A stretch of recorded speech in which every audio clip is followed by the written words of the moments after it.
IPL 2026 का सबसे कांटेदार, सबसे रोमांचक, सबसे नेल बाइटिंग मैच खत्म हो गया। एक रन से दिल्ली हार गया, एक रन से गुजरात जीत गई।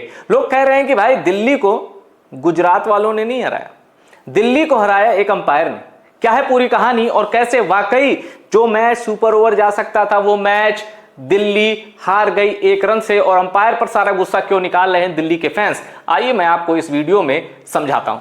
देखिए, यह कहानी तब की है जब दूसरी पारी यानी T20 में पहली पारी में इन्होंने स्कोर दे दिया था गुजरात टाइटंस ने, और दिल्ली जब खेलने उतरी तो उस पारी के 10वें ओवर की बात है। ओवर फेंक रहे थे राशिद खान, 10वें ओवर की दूसरी गेंद, और यहां आपको नीतीश राणा दिखाई दे रहे हैं जो कि रिवर्स स्वीप मारने का प्रयास कर रहे हैं। नीतीश राणा ने राशिद खान की इस गेंद को रिवर्स स्वीप मारने की कोशिश की। अब आगे देखिए, फिर मैं बताऊंगा अंपायर के फैसले ने कैसे दिल्ली की लुटिया डुबो दी, और आईसीसी का यह नियम मेरे भी समझ में नहीं आता है। आइए मैं आपको बताता हूं। यह देखिए, नीतीश राणा ने इस गेंद को रिवर्स स्वीप मारने की कोशिश की। अब आप देख सकते हैं कि गेंद जो है स्टंप के एकदम सामने सीध में दिखाई दे रही है। नीतीश राणा रिवर्स स्वीप को वेल कनेक्ट करने में चूक गए, और राशिद खान ने एलबीडब्ल्यू की अपील कर दी। अपील जोरदार थी, जॉस बटलर भी अपील कर रहे हैं, राशिद खान भी अपील कर रहे हैं, जोरदार अपील थी।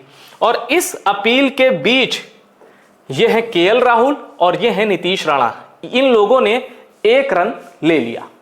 लेकिन उस बीच एक ड्रामा हो जाता है, अंपायर आउट करार दे देते हैं नीतीश राणा को। नीतीश राणा कहें भाई ये क्या किया यार, गेंद तो बल्ले से लगी, ग्लव से लगी है। तो अंपायर अब डीआरएस ले लिया नीतीश राणा ने। डीआरएस में पता चला कि अंपायर ने नीतीश राणा को आउट देकर बहुत बड़ी गलती की, क्योंकि गेंद नीतीश राणा के बल्ले से लगी थी। और यहां देख सकते हैं आप स्निको में ये साफ साफ दिख रहा है कि गेंद राशिद खान की बॉल नीतीश राणा के बल्ले को छू कर निकली है, यानी एलबीडब्ल्यू तो कहीं से हो ही नहीं सकता है, बल्ला लगा है। तो अंपायर अपना फैसला वापस लेता है और नीतीश राणा नॉट आउट करार दिए जाते हैं। लेकिन इसी बीच असली पेंच यहीं छिपा है, यही हुआ सबसे बड़ा कांड। जानते हैं नियम क्या है? अगर एलबीडब्ल्यू की अपील होती है और बैट्समैन रन भाग जाता है, मान लीजिए वो एक रन भाग गया और अंपायर ने इस बीच उंगली उठा दी कि एलबीडब्ल्यू आउट है, तो वो रन नहीं माना जाता है, क्योंकि ग्राउंड अंपायर का डिसीजन है आउट, और एलबीडब्ल्यू पर रन आप भाग ही नहीं सकते हैं। आप समझ गए?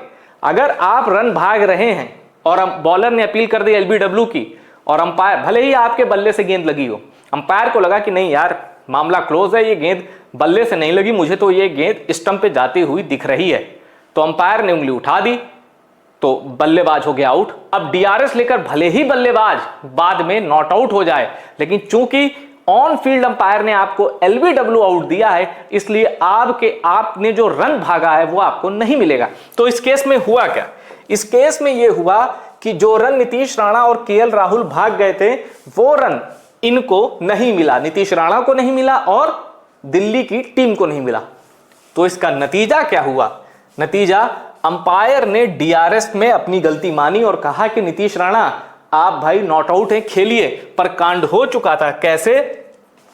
Gujarat titans won by 1 run, एक रन से जीती है, और अगर वही नीतीश राणा रन भाग लेते, वो रन अंपायर साहब अगर कह देते कि भाई एलबीडब्ल्यू नहीं बल्ले पे लगी है, और नीतीश राणा वो रन ले लेते, तो ये मैच सुपर ओवर में जाता, क्योंकि आखिरी बॉल पर जो 2 रन चाहिए थे, नीतीश राणा का 1 रन जोड़ लें तो मैच हो जाता टाई, और गुजरात और डीसी के बीच आईपीएल 2026 का पहला सुपर ओवर होता। फिर कोई जीतता, हो सकता फिर जीटी जीत जाती, लेकिन फिर मामला सुपर ओवर में जाता। ये हार नसीब नहीं होती, और इस नियम के बारे में आईसीसी को गंभीरता से विचार करना चाहिए। मान लीजिए किसी बल्लेबाज का मोटा इनर एज या अच्छा खासा जो एलबीडब्ल्यू नहीं है, बल्ला लग के जा रहा है या ग्लव्स का हिस्सा लेके, मान लीजिए कोई बल्लेबाज स्वीप कर रहा है और ग्लव्स पे बॉल लगी, लेकिन बॉलर ने अपील कर दी, अंपायर ने आउट दे दिया। अब वही गेंद हो सकता है 4 रन के लिए भी चली जाए, कई बार हो सकता है। तो वैसे में टीम को और बल्लेबाज को 4 रन नहीं मिलेंगे। अंपायर ने चूंकि ऑन फील्ड होते हुए आउट दिया है, वो 0 काउंट होगा। फिर आप चाहे आउट हो या नॉट आउट, रन नहीं मिलेगा। ये सबसे बड़ी खामी है इस नियम की। इस डीआरएस की और आईसीसी को ध्यान देना चाहिए इस नियम पे, क्योंकि किसी बड़े, ये तो चलो आईपीएल के मैच है, किसी बड़े टूर्नामेंट में जो 2019 का जो ड्रामा हुआ था फाइनल में, बेन स्टोक्स वर्सेस न्यूजीलैंड वाला जो ड्रामा था, वो किसी और मैच में हो गया ना तो बवाल मच जाएगा। आपको क्या लगता है, क्या इस नियम को बदलने की जरूरत है? क्या अंपायर साहब की गलती से मामला सुपर ओवर में जाते जाते रह गया? जो भी सोचते हो आप इस नियम के बारे में कमेंट जरूर करिएगा। वीडियो पसंद आया शेयर करिए और टॉप सीक्रेट स्पोर्ट्स को सब्सक्राइब जरूर करिएगा।